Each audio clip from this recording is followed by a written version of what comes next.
You're listening to the Mastering Money in Midlife podcast with Debbie Sasson, episode 51.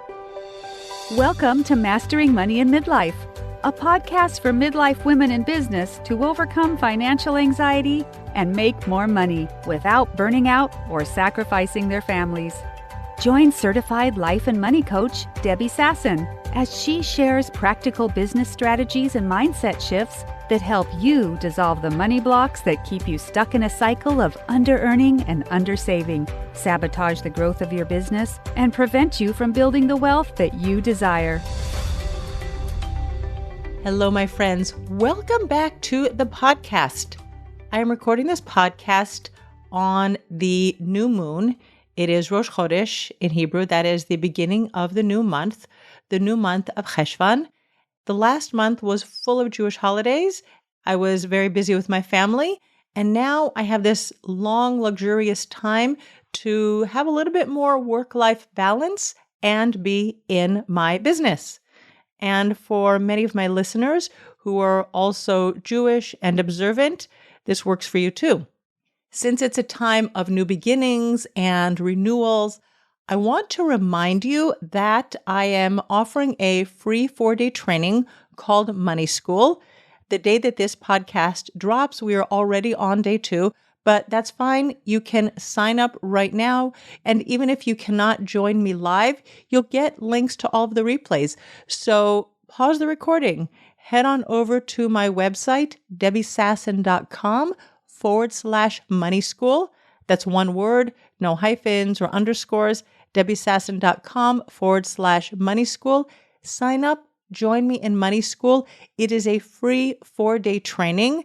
We're working on your money mindset, money healing for the limiting beliefs and maybe angst and dread you have about money, or maybe things you've been repressing and pushing away about money, but they are stored in your nervous system. And we're also going to get practical and deal with some money mechanics. And that, in fact, is the topic of today's podcast. And that is planning for profit in your business. If you have a business, the purpose of your business is to make money. Of course, you offer the services that you do, you sell the products that you do. But in the long run, if you want to be a going concern for many, many years, you have to be making money in your business. Even a nonprofit wants to make money. They go out, they fundraise, they receive money, and then they give it away as donations. You want to make sure to focus on the money in your business, what is coming in, what is going out, and making sure that you are paying yourself a wage, making sure that you have profit in your business. But before we get to the specifics about money, let me just back up and tell you a little bit about financial mechanics. First, we're going to start with personal finances, because if you are a business, your business is here to make money to serve your personal life. We don't want your personal life to be here serving your business and the money that you have in your personal bank account to be transferred over to your business and to be funding your business for a long period of time. So let's talk about the principle of pay yourself first. This is a common way that financial planners and money coaches recommend that people plan for money in their households.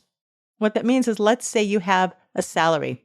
We're not even talking about business income at the moment. But let's say you have a salary. The money comes into your bank account from your employer.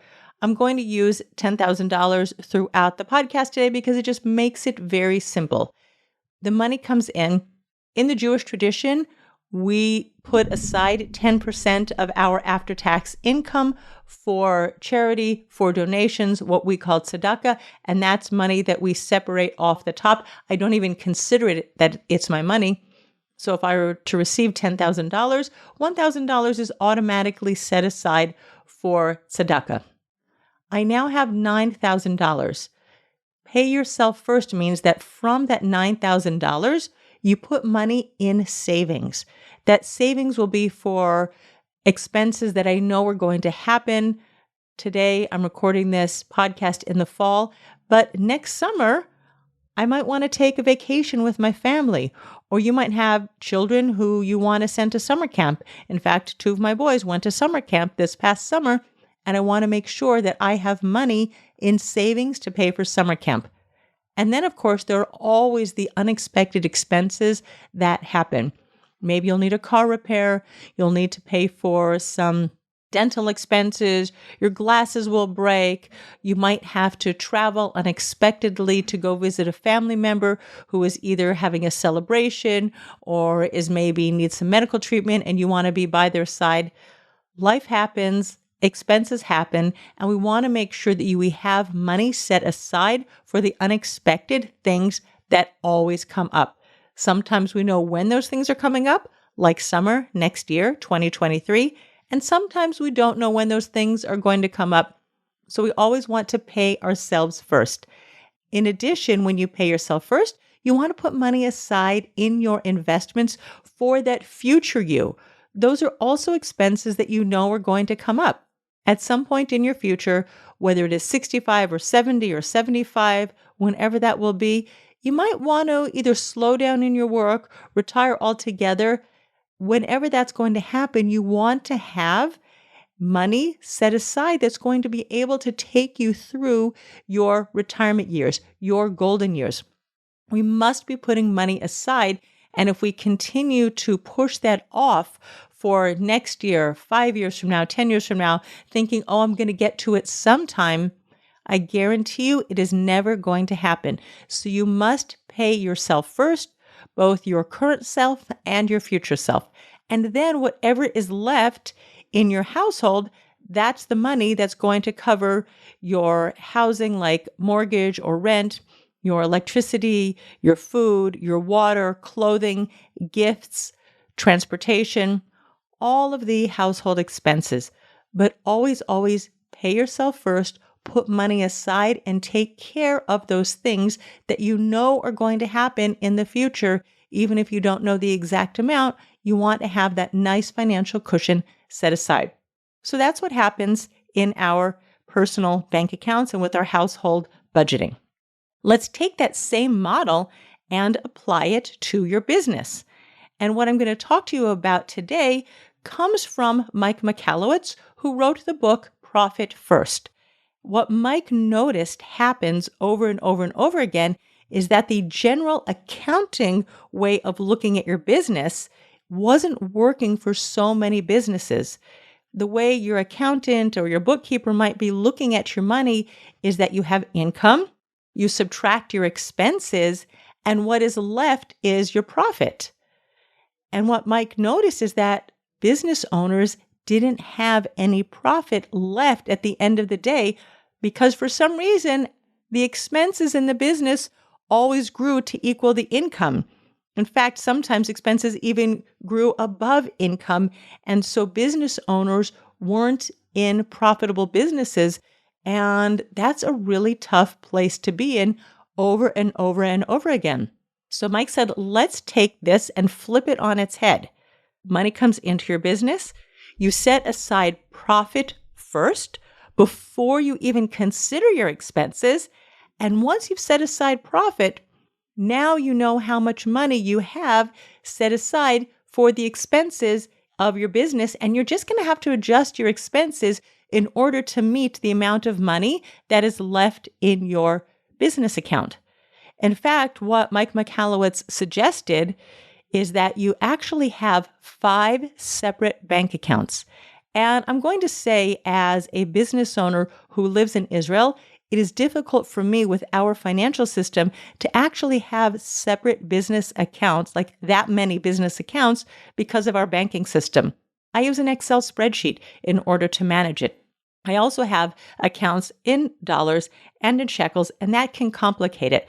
But we're not going to worry about those complicating factors at the moment. You can organize everything on an Excel spreadsheet or on a Google Sheet. It means you have to be a little bit more invested in the process of managing your money, but that's okay. Business owners need to manage money. They need to know what is going on with their business and with their money to ensure that they are profitable. Also, so they can plan and strategize for the future. So these are the 5 accounts that Mike Michalowicz recommends in his book, Profit First. Number 1, you have an account for your income. The second account is for your profit, and you set aside money in a special account for your profit, and that is money that will be reinvested in your business in the future. Sometimes it's going to be for expenses that are known, and sometimes it's going to be for expenses that all of a sudden happen. They just pop up, and you want to have that financial cushion to give yourself some breathing space so that you're not always chasing your tail, and having to do sales and launches and just running after money. And it's very energetically draining and exhausting to be continually running after money. The third account is taxes. When you have money coming into your business, always set aside taxes second. Profit first, taxes second. I can't tell you how many business owners I have worked with who have been in business for a year, 3 years, 5 years, and have never set aside money for taxes. Now, there is no judgment here. There's no shame. Jumping into a business, starting it, creating it, putting yourself out there and telling the world like, hey, I have something to offer you. I can help you. Come pay me money. That is a huge step. There is so much involved in building a business. It is overwhelming at the start. And many people don't get around to doing the taxes. When you figure out that it's time for you to work on the taxes, and if you haven't done it yet and you're listening to my podcast, commit to doing it today.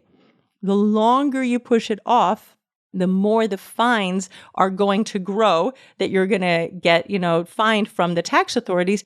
And also, the longer you push it off, it makes it more difficult to sort of pull yourself out of the hole and come clean with the tax authorities.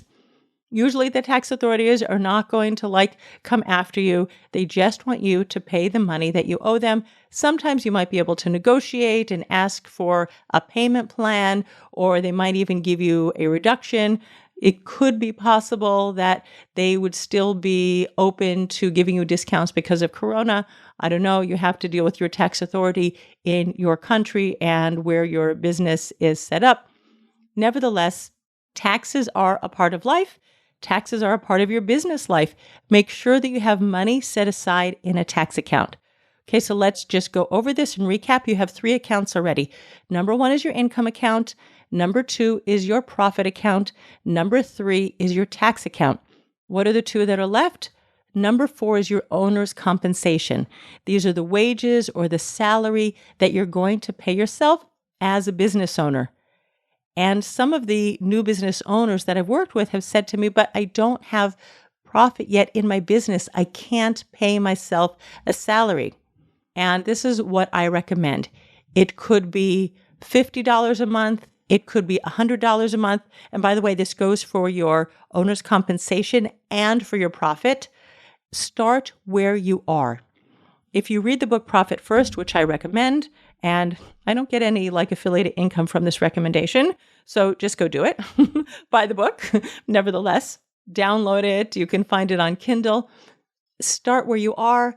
In the book, Mike Michalowicz has targets for how much you should be setting aside in each of these categories based on how much you are making in your business.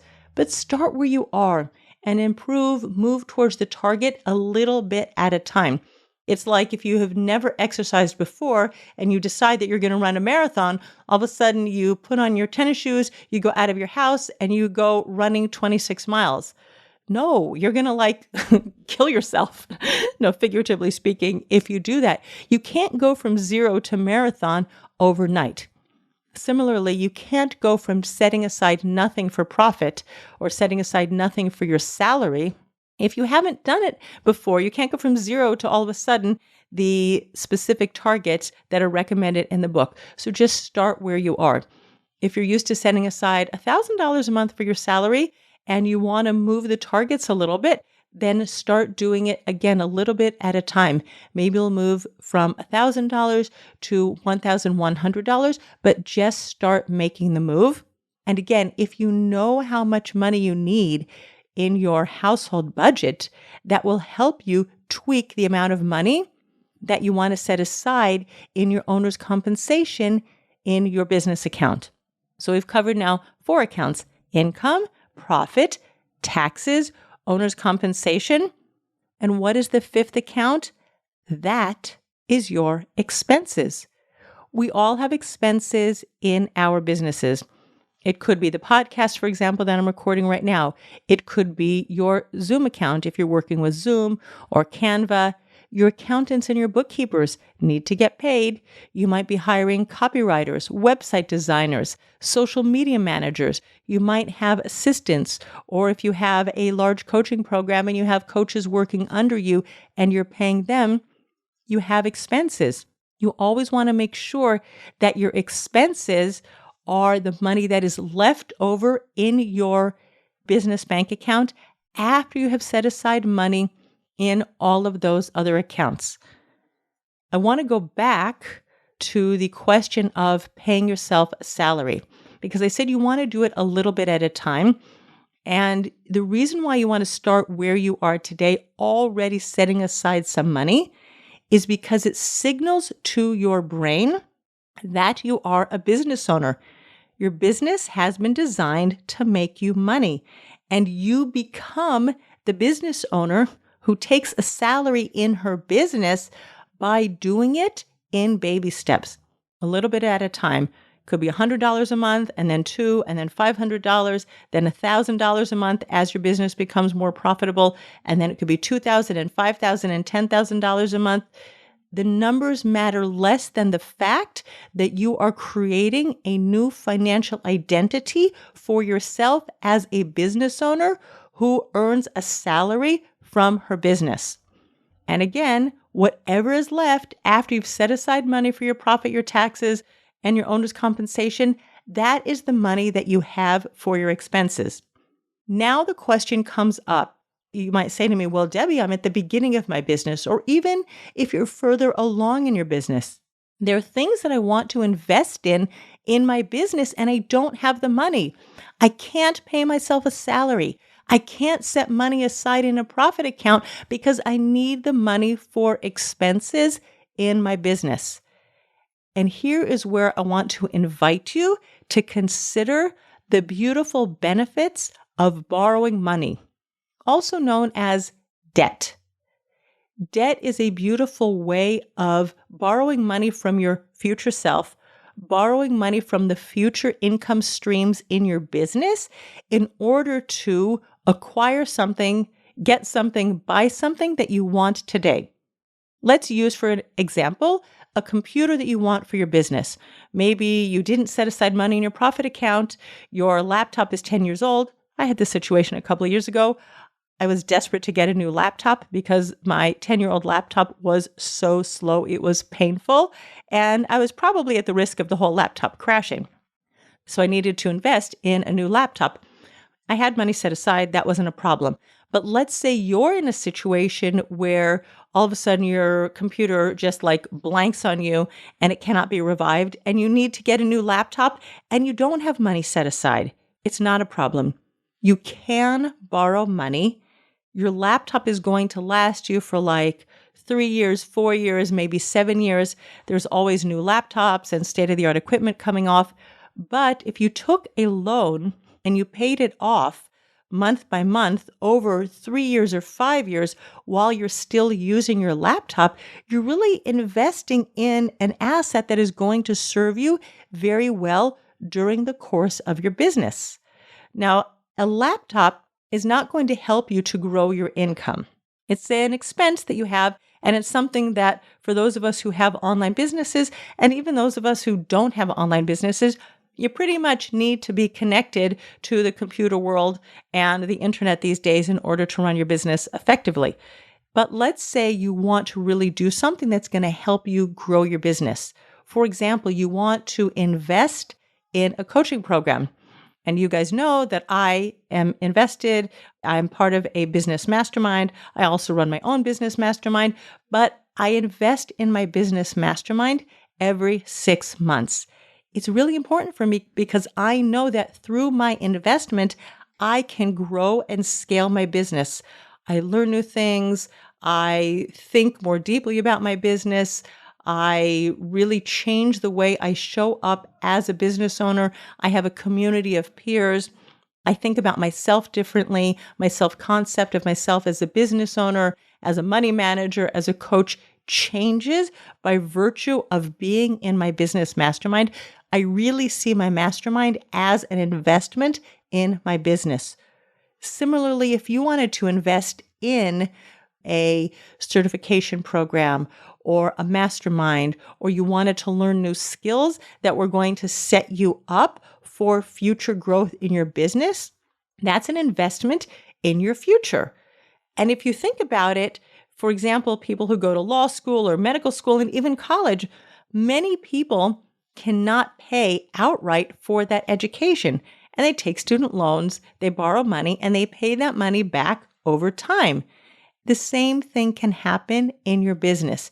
If you don't have the money right now for an investment that you want to make, you can borrow money from your bank, from your credit card company. We're not talking now about the best way to borrow debt, but I want you to think about the benefits that could accrue to you over the long term if you borrowed money and invested in your business. I'm not suggesting you do that. You can always reach out. We can have a conversation about it or an email discussion about it. What I want to do is suggest that as a business owner, we do borrow money sometimes to invest in our business and grow our businesses bigger, faster, smarter for the future. I love the example of Steve Jobs, who started Apple in 1976. In 2004, meaning 28 years later, Steve Jobs called together all of the employees of Apple, and he celebrated the fact that they were finally out of debt. You and I, we look at Apple today and we're thinking that company is big, it's beautiful, it's a multinational, it's one of the largest multinational companies in the world. But Apple also had humble beginnings.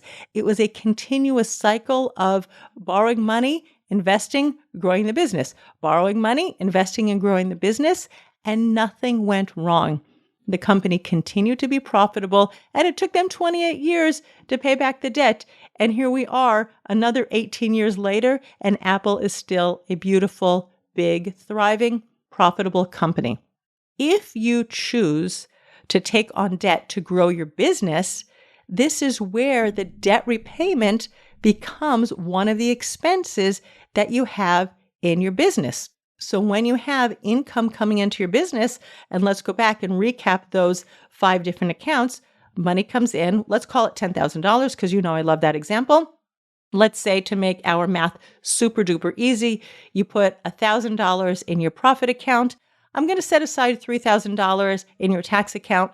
Taxes, depending on where you are in the world, could be around 30 to 40% of your business income. So let's say we're putting another $3,000 aside in profit. So that's now $4,000 altogether. Let's put aside $1,000 for owner's compensation. So now we've set aside $5,000, and now you have $5,000 left for your business expenses. One of the line items in your expenses could be debt repayment, whether that was $500 a month or another $1,000 a month, whatever it is, you want to make sure that you are looking at your expenses and managing them correctly so that you can pay down your debt, you can keep the lights on in your business, pay your suppliers and your vendors and everything else that you need in your business. All right.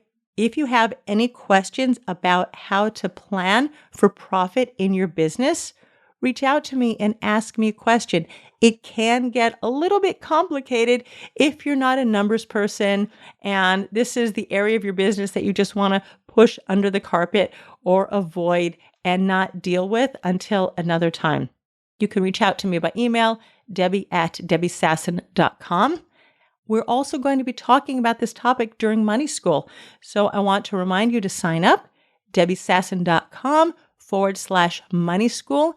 And I look forward to seeing you there and helping you to make more money in your business. All right, my friends, thanks for tuning in. I will see you next week. Bye for now. Thanks for listening to Mastering Money in Midlife. If you want more information on Debbie Sasson or the resources from the podcast, visit masteringmoneyinmidlife.com.